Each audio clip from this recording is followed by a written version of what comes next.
जय माता जी दोस्तों, मैं हूँ अर्चना तिवारी। स्वागत करती हूँ अपने चैनल ज्ञान की बात विद अर्चना चिंतामणि में आप लोगों का। कैसे हैं आप? ये बताने के लिए कमेंट बॉक्स में जय माता जी हर हर महादेव जरूर लिखिए। दोस्तों, आज की वीडियो में हम बात करने वाले हैं प्रदोष व्रत और त्रयोदशी व्रत यानी 2025 जनवरी में माघ माह में प्रदोष व्रत और त्रयोदशी व्रत कब है, शुभ मुहूर्त क्या है पूजा करने का और तिथि कब से शुरू हो रही है, कब तक समाप्त हो रही है, पूजा की विशेष विधि क्या है और किन 5 बातों का ध्यान रखना है और किस तरह से महादेव को प्रसन्न करने के लिए ये पूजा का विधि विधान करना है। तो सरल साधारण विधि के द्वारा कम समय में आप कैसे महादेव की कृपा प्राप्त कर सकते हैं। तो दोस्तों, इससे पहले आप हमारे साथ एंड तक वीडियो में बने रहें और अगर आप हमारे वीडियो में पहली बार आए हैं, हमारी वीडियो पहली बार देख रहे हैं, तो मेरे चैनल को सब्सक्राइब कर लें ताकि मेरे हर वीडियो का नया नोटिफिकेशन आपको पहले प्राप्त हो। अगर मेरी वीडियो आपको पसंद आती है तो कृपया करके लाइक ज़रूर कर लें, कमेंट बॉक्स में हर हर महादेव ज़रूर लिखें। तो दोस्तों, चलिए जानते हैं। हर महीने में एक कृष्ण पक्ष में, एक शुक्ल पक्ष में, 2 व्रत, 2 एकादशी व्रत और 2 त्रयोदशी व्रत पड़ता है। तो दोस्तों, किसी को जैसे शादीशुदा महिलाओं को, विधवा महिलाओं को या शादी से पहले जो लड़कियां करती हैं उनके लिए, सबके लिए अलग-अलग व्रत का विधान होता है। तो दोस्तों, और सारी विधानों को जानने के लिए हमारे वीडियो में आप चेकआउट करके देख सकते हैं। लेकिन आज के व्रत में हम बात करने वाले हैं सिर्फ उनके लिए कि जो सभी लोग इस व्रत को करते हैं। तो दोस्तों, माघ माह में जनवरी 2025 में त्रयोदशी की तिथि और प्रदोष व्रत की तिथि 9 तारीख यानी 9 फरवरी को है। तो 9 फरवरी को माघ मास में पड़ने वाला ये तेरस, जो जिसको तेरस भी कहा जाता है, महाशिवरात्रि भी कहा जाता है, और उसके पहले प्रदोष व्रत भी कहा जाता है। प्रदोष व्रत पुत्र प्राप्ति के लिए, सुख समृद्धि के लिए, पुत्र रत्न की प्राप्ति के लिए, पुत्र दोष को समाप्त करने के लिए, पुत्र के कष्ट को काटने के लिए महिलाएं या कोई भी अपने दुखों को दूर करने के लिए रहता है पति पत्नी में।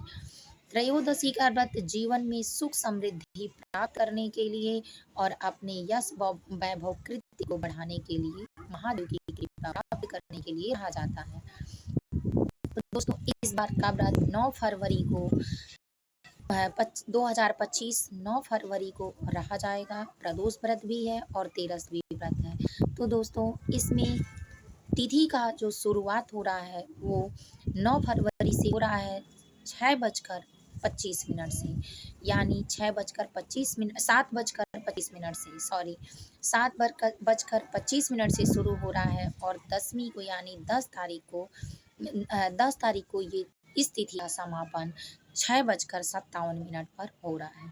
दोस्तों, एक बार फिर से रिपीट कर देती हूँ कि 9 फरवरी को तिथि का शुरुआत जो हो रहा है वो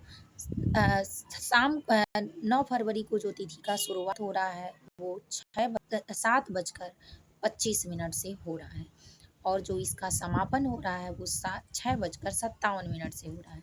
तो यानी 6:57 को 10 तारीख को समाप्त हो जाएगा और जो शुरू हो रहा है वो 7:25 पर शुरू हो रहा है।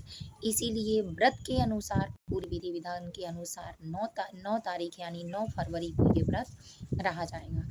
तो और पूजा का शुभ मुहूर्त जो है वो दोस्तों एंड तक बने रहिए, मैं ज़रूर बताऊंगी।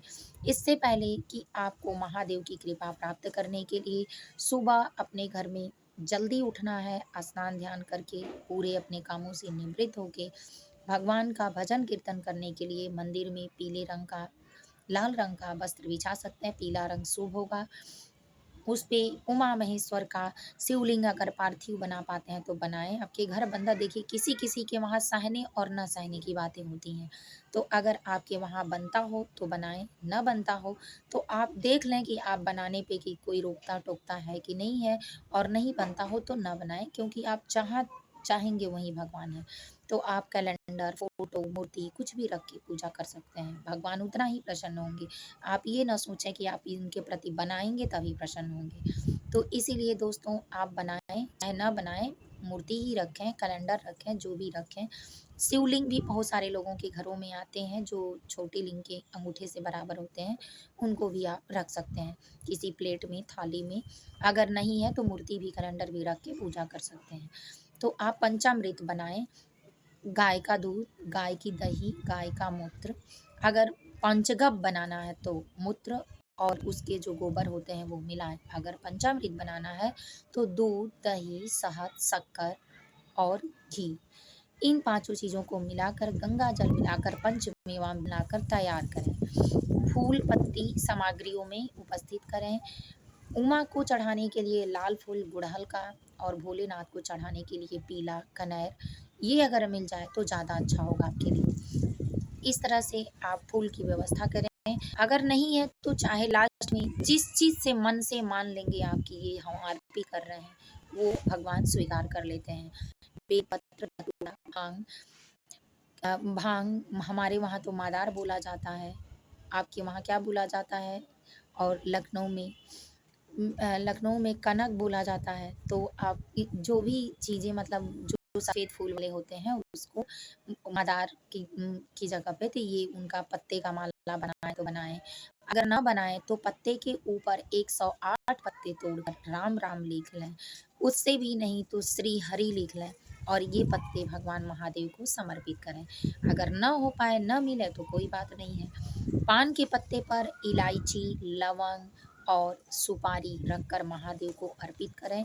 अपने दुखों की समाप्ति के लिए माता उमा को सौभाग्य की सारी चीज़ें यानी सुहाग की सारी चीज़ें चढ़ाएँ और भगवान भोलेनाथ को, माता उमा को साथ में उनके परिवार के साथ जलाभिषेक करें।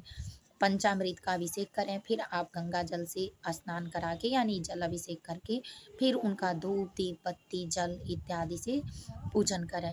कथा में भगवान भोलेनाथ की कथा और चालीसा, उनके जो भी मंत्र आप पढ़ना चाहें, 2-4 मंत्र मेरे वीडियो में पहले के जो वीडियो बनाई हूँ मैं उसमें मिल जाएँगे, आप चेकआउट करके देख सकते हैं।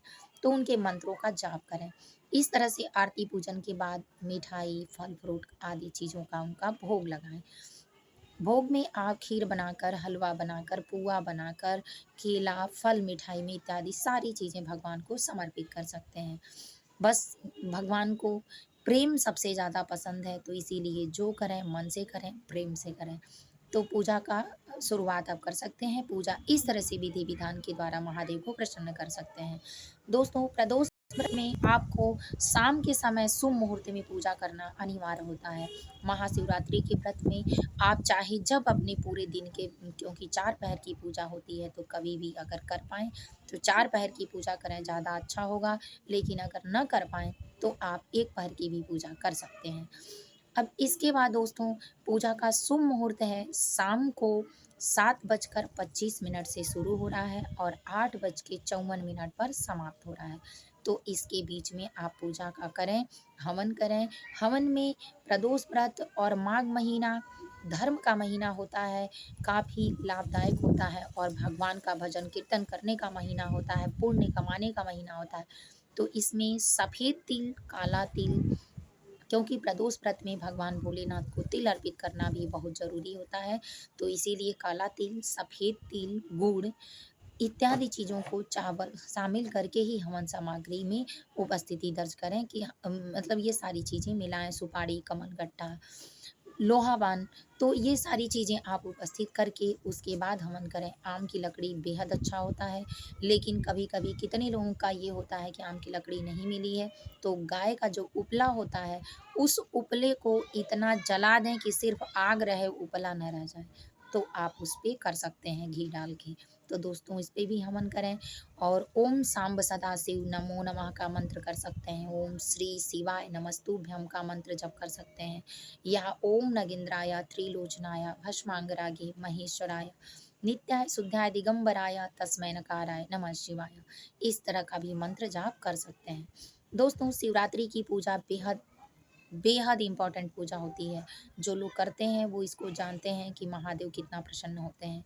एक छोटी-सी कहानी इस पर कि एक बार एक व्यक्ति काफ़ी अपने शारीरिक रूप से गंदगी फैलाता था, राक्षसी प्रवृत्ति का था, ज़्यादा सोता था, किसी की सुनता नहीं था, हिंसा उसके अंदर बहुत थी, जानवरों की हत्या किया करता था, किसी पे दया भाव उसको होता ही नहीं था, वो हर किसी को सताया करता था और सबको कहीं न कहीं जीव-जानवरों को मारकर अपना भोजन बनाकर अहिंसा का मार्ग पकड़ लिया था। ऐसा व्यक्ति एक दिन जंगल में गया, जंगल में जाने के बाद उसको वहाँ पे अनेक जानवर मिले जिसमें एक हिरणी को मार दिया और हिरणी मार दिया तो रोने लगी। फिर उसकी माँ आई बच्चे को ढूँढते-ढूँढते। तब वो व्यक्ति पहले जंगल में ऊपर पेड़ पर बैठा रहता था और देखता रहता था कि कौन आ रहा है, मुझे किसका शिकार करना है।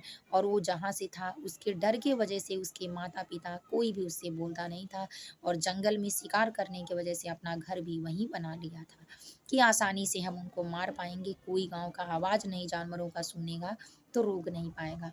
इसके कारण दोस्तों वो उस पे बैठा रहता था। फिर माँ रोते-रोते आई, कहा हिरणी रुक जाओ, मैं तुमको भी मारूँगा तभी हमारे परिवार का आज भोजन पूर्ण हो पाएगा। हिरणी रुक गई, रुकने के बाद प्रार्थना की कि हे नाथ, अगर आप मेरी बात मानते हैं, हे मूर्ख इंसान, समझा के कि मैं आपको भगवान का दर्जा देती हूँ, अगर नहीं समझते हो तो मैं मूर्ख का भी दर्जा देती हूँ। मुझे जाने दो, मेरे बच्चे मेरा इंतज़ार कर रहे हैं, एक बच्चे को ढूँढने तो मैं आई थी, तो इसीलिए मैं अपने बच्चों से कह के आऊँगी कि मैं जा रही हूँ मृत्यु के मुँह में, तो मेरे बच्चे मेरा इंतज़ार नहीं करेंगे। आज अपने बच्चों के लिए यहाँ आई थी, तो मेरे बच्चे निराश नहीं होंगे, खुद से जीना सीख जाएँगे। तो वो उसको दया आई, उस दिन महाशिवरात्रि का व्रत था, दया आई और वहाँ पेड़ पर बैठे रह गया। पेड़ पर हिरणी जब मरने से पहले ले दूध देती थी, हिरणी का दूध निकाल लिया और निकाल कर उस दूध को लोटे में कुछ ऐसा था बर्तन कि जिसमें वो लिया था, पेड़ पर टाँग दिया था। महाशिवरात्रि का व्रत था, गंगा जी में आप देखते होंगे अनेक जगह पत्थर रहते हैं। हिरणी जाते-जाते उस पत्थर को पेड़ के नीचे रख गई कि हे महादेव, इसकी बुद्धि आप बदलिए और मुझे मेरे बच्चों के लिए छुड़वा दीजिए, मेरी रक्षा करिए। उस पत्थर को हिरणी ने भगवान मानकर वहीं छोड़कर प्रार्थना की, तो जो पहेलिया था यानी जो मारता था, उसके विचार में भी ये बातें आ गई कि छोड़ देनी चाहिए, वो तो स्वयं बोली है कि आऊँगी, तो अगर नहीं आएगी तो मैं शिकार करने वहाँ भी चला जाऊँगा। तो वो दूध रखा था पेड़ पर और उस दूध से जब-जब उस डाल पर चार पैर में जाता, चढ़ते-चढ़ते और चारों दिशाओं में देखता कि कहाँ कौन से जानवर हैं, आ रहे हैं, नहीं है, तब तक वो दूध हिलता रहता था और हिल के उस पत्थर पर गिरता रहता था। 4 पहर की पूजा में इसी तरह पूजा 4 पहर में हो गई। जब वो नीचे उतरा, तो महादेव खड़े हुए पत्थर से निकल कर और बोले कि मैं तुम्हारी पूजा यानी इस दूध को हमारे ऊपर तुम गिराए हो, मैं जिससे प्रसन्न हूँ, तो तुम वर माँगो कि क्या मुझसे चाहते हो? तो वो कहा, समझ चुका था, वो सामने खड़ा होकर एक दिव्य शक्ति देखा और परेशान हो गया। फिर पूछा आप कौन हैं? तो बताया कि मैं जीवन के सभी आनंद को देने वाला महादेव हूँ, मुझे महादेव के नाम से लोग जानते हैं। मैं सबको सुख संपन्नता का आधार मानकर मुझे लोग पूजते हैं, तो मैं उनका ये मनोबल पूरा करता हूँ। तो वो कहा कि मैं लोगों का शिकार करता हूँ, तो हिरणी तब तक आ गई और हिरणी ने जब इस बात को करते हुए सुना, तो उस पत्थर पे देखा तो पत्थर को देखा तो पत्थर वहाँ था नहीं और पत्थर की जगह पर भगवान खड़े थे। तो हिरणी ने उनका आशीर्वाद लेने के लिए उनको झुक कर प्रणाम किया और कहा, हे मूर्ख, तुम देखो कि मैं एक पत्थर को भगवान मानकर यहाँ गई थी और ये कह के तुमसे गई थी मैं अपने वचन को यहाँ पूरा करने आई हूँ, तुम मेरा आहार करो।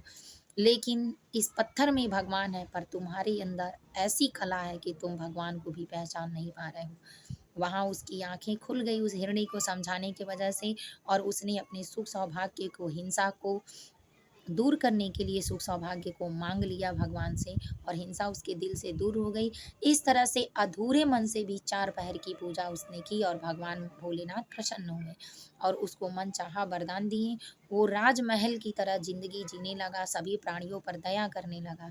इसी तरह अगर कोई भी कलयुग में भी मनुष्य भगवान भोलेनाथ की पूजा करता है, तो हृदय से नर्म स्वभाव से, दया वाला, सबकी मदद करने वाला और तन मन से अमीर हो जाता है, धन से अमीर हो जाता है। तो दोस्तों, महाशिवरात्रि का व्रत एक व्रतों में उत्तम व्रत है। तो इस व्रत को करने के लिए विधि विधान से जो लोग शुभ मुहूर्त में, शुभ तिथियों में पूजा पाठ करते हैं नियमित रूप से, उनको इस बात का लाभ मिलता है। आप अगर मंदिर में जाना चाहते हैं तो ज़रूर जाएँ। अगर मंदिर में किसी कारणवश नहीं जा पा रहे हैं, तो मन अपने घर के दरवाजे पर एक टब बाल्टी में रखकर गंगा जी डालकर, जल रखकर गंगा जी को एक दीपक जलाएँ और भगवान भोलेनाथ की पूजा करें। इस तरह विधि-विधान से आपकी सारी मनोकामनाएँ पूर्ण होंगी। तो उम्मीद है कि ये कहानी भी आपको अच्छी लगी होगी, सुनने में भी मोटिवेट हुए होंगे। तो फिर मिलेंगे एक नए वीडियो में नए ज्ञान के साथ। तब तक दोस्तों वीडियो यहीं एंड करती हूँ। जय माता दी, हर हर महादेव।